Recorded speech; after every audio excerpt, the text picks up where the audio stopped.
హనుమంతునికి వడమాల ఎందుకు సమర్పిస్తారో తెలుసా? ఆంజనేయస్వామి ఆలయంలో స్వామివారికి భక్తులు విశేషంగా వడమాలలు సమర్పిస్తూ ఉంటారు కదా.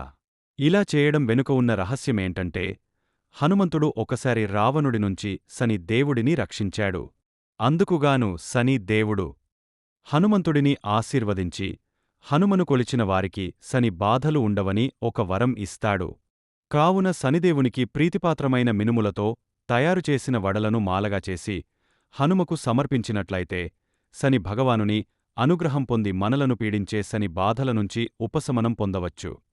క్లిష్ట సమయాలలో అసాధ్యమనుకున్న కార్యం సాధ్యం చేసుకోవాలంటే ఒంటె వాహనారుజుడైన హనుమను దర్శించుకుంటే ఏ కార్యమైనా సాధించగల మనోధైర్యం కలుగుతుంది. అలాగే అసాధ్య సాధక స్వామిన అసాధ్యం తవ కిం వధ రామదూతం కృపాసింధుం మత్కార్యం సాధయ ప్రభో అను ఈ శ్లోకాన్ని మంగళవారం చదువుకుంటే ఎంతటి కష్టపని అయినా హనుమంతుడి అనుగ్రహంతో సులభంగా పూర్తి అవుతుంది అని పండితులు అంటున్నారు.